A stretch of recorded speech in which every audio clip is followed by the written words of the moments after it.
You often hear people say the news is full of lies, but most of the time that's not exactly right. Much of what you see on television or read the New York Times is in fact true in the literal sense. It could pass one of the media's own fact checks. Lawyers would be willing to sign off on it. In fact, they may have. But that doesn't make it true. It's not true. At the most basic level, the news you consume is a lie of the stealthiest and most insidious kind. Facts have been withheld on purpose, along with proportion and perspective. You are being manipulated. What's going on, everyone? Sauce Queen here today. We're reacting to Tucker Carlson's new announcement videos. He's going to be doing a full-time show on Twitter, apparently. Elon Musk has said that he has not done any exclusive contract with Tucker Carlson. Just Tucker Carlson, I guess, on his own volition, decided that he wants to host his show on Twitter. Now, to me, this is the sign of a new era. Like, if you've been following my channel for a while, I did a live stream on it, how the mainstream media are paid propagandists, or why you should not trust establishment media anymore. And I think the future will be people like me, independent creators, who will be giving the news, giving their perspective. Information will now be decentralized. Most baby boomers and Gen X, they get their sources from mainstream media. So they have a common understanding of events and things that's going on, right? Back when mainstream media used to let you come to your own conclusions. Then Trump won, all of a sudden media changed their strategy and they decided they do want to cherry pick what they reveal to you and cherry pick what they don't reveal to you, right? Like with the Jordan Nelly situation. New video came out apparently. I haven't seen that. I'll probably do a video by itself, but a new video came out recently that showed that when after the Marine let go of the homeless man, Jordan Neely, he was still alive. So people saying, oh, he killed him with a chokehold. So these ignorant people that's out here protesting in New York subway don't even have the full facts, full information, but the media tell them a certain narrative. Hey, this was a hate crime. Hey, this white Marine, he got off scot-free. Disprove racism. And they go out holler in the streets, yelling in the streets, protesting in the streets with no facts. Then when the evidence come out, hey, the three men actually was trying to help him after they restrained him, after they calmed him down, it looked like. He was still visibly still alive, and the Marine was asking, call 911. How is that a hate crime? He didn't mean to kill him. And it didn't even look like he died at his hands. He died by himself. Maybe he drug overdose. Who knows what the cause could be. But this is the type of thing that Tucker Carlson is talking about. And I'm glad he's back, honestly. Because this is a good, I mean, he never left, technically, right? So I'm going to just show the rest of the video. We'll watch it live together. Not live, but I wanted to do it in one clip instead of just clipping it up because it's only a 2-minute video. And I think we should get the video in its full context. So let's get into it. How does that work? Let's see. If I tell you that a man has been unjustly arrested for armed robbery, that is not, strictly speaking, a lie. He may have been framed. At this point, there's been no trial, so no one can really say. But if I don't mention the fact that the same man has been arrested for the same crime 6 times before, am I really informing you? No, I'm not. I'm misleading you. And that's what the news media are doing in every story that matters, every day of the week, every week of the year. What's it like to work in a system like that? After more, like imagine that, like you go out into the world, right? And you're fed a certain narrative. This is why I go so hard against liberal media, because liberal media always tries to pretend that they're objective. Oh, we're objective news. Oh, you get your information from Fox News. Oh, that's not real journalism. When they're guilty of the same thing. It's just they label it something different. Oh, we give you the correct perspective on these matters. No, you're giving your perspective on this matter. And I think we need to get to a time where people understand that all news media have a certain bias, right? Even if you go to the centrist ones like Axios or NPR, you can consider them leaning left, but they'll think they're centrist. No, you're leaning left. A real centrist is like what Tim Pool is. Hey, left, right, whatever. In Axios or NPR, I think they never call a group left, far left, extreme left. I never seen those phrases in their articles, but I always see far right. Oh, Tucker Carlson, a far right extremist, when in my view he's not. And this is the kind of thing that I think a lot of people are getting sick of, and especially in my generation, as we get more into as we age into society, as we take more responsibility in society, media, y'all gonna have to pick a side, because a lot of people, especially my generation, we get our news from social media now. We don't tend to get our news from like big conglomerate or whatever. First thing I do when I'm shooting these videos, I go to Twitter, see what's going on in Twitter, react to what's going on in Twitter. Twitter is like the main conglomerate of where the public discussion happens. And I hope Twitter becomes a bigger platform in a couple of years, where I could probably put videos out there now. But I think you have to pay a certain subscription so you have access to that feature in Twitter. But I like the direction that Elon Musk is taking Twitter.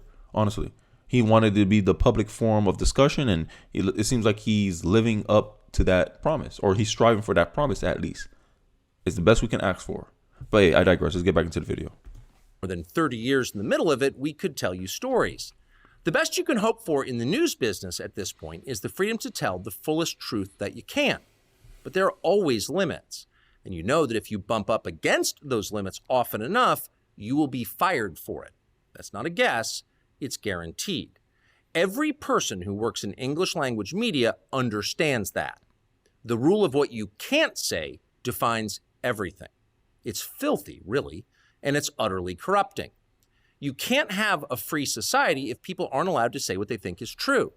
Speech is the fundamental prerequisite for democracy. That's why it's enshrined in the first of our constitutional amendments.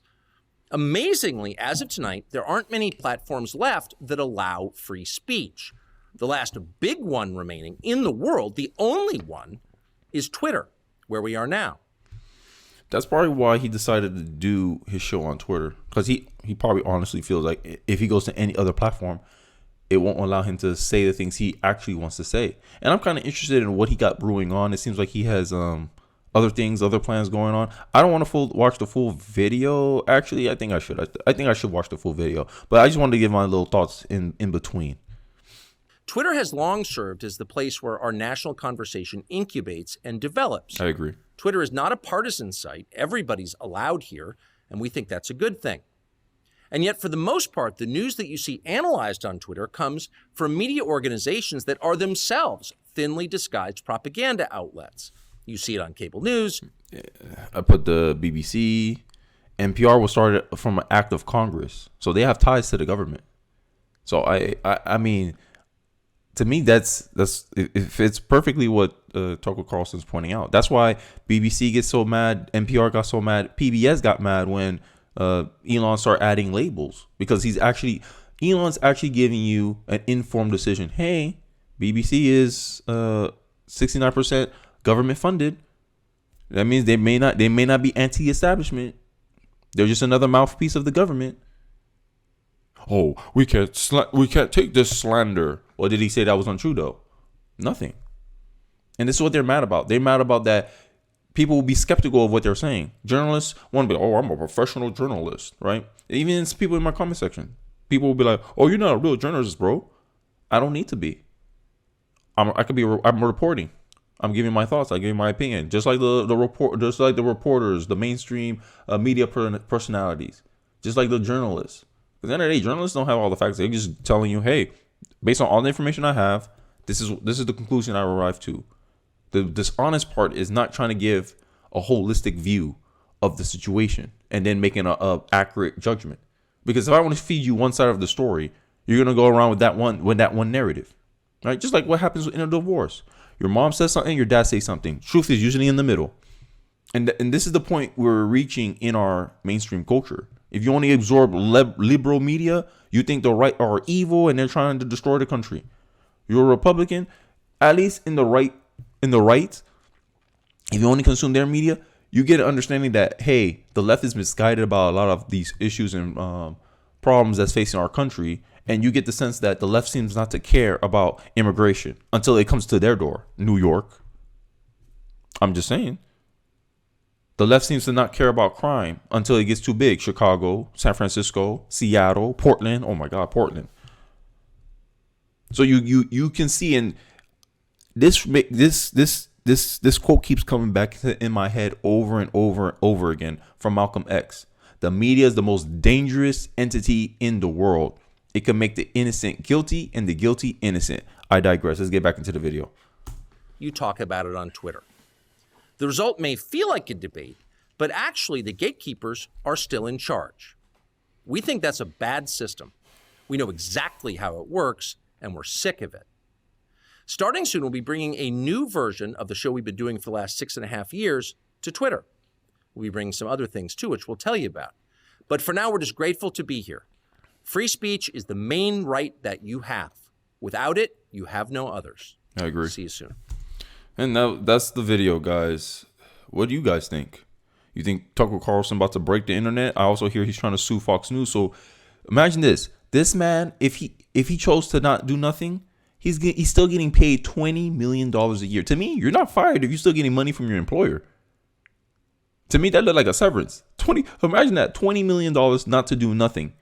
This man says, nah, I want to do something. So right now he's planning. This seems like there's rumblings, rumors. So, I don't know everything.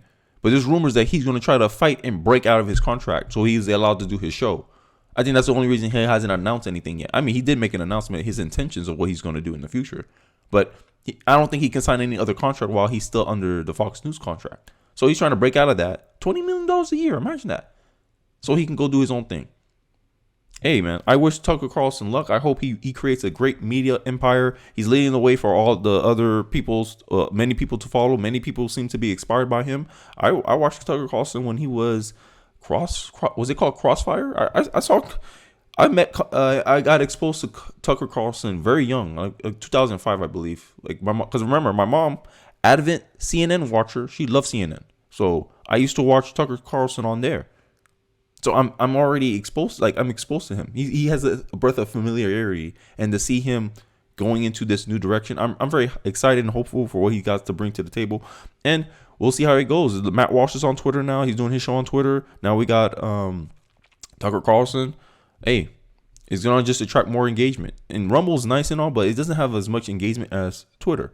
So that's why part of me feel like, oh, maybe I should focus on Twitter a little bit more. But hey, I digress. Let me know your thoughts in the comment section below. Thanks for watching to the end of the video. I really do appreciate it. And before you go, I need you guys to do me a favor. If you already subscribed, I need you to hit the bell notification on the channel. So that way you're notified for every time I release a video, because I've been noticing some inconsistent viewership on my certain videos that I do. Like if I start talking about gun control, for some reason, those videos get suppressed. I don't know. But it seems like Google or YouTube, they don't like the fact that you talk about guns in your title, and for some reason those videos never do well. So if you want, please hit the notification bell. I really would appreciate it. If you're new here, please subscribe. I really do appreciate it, and don't forget to like, comment, subscribe, and I'll see you guys on the next one. Peace.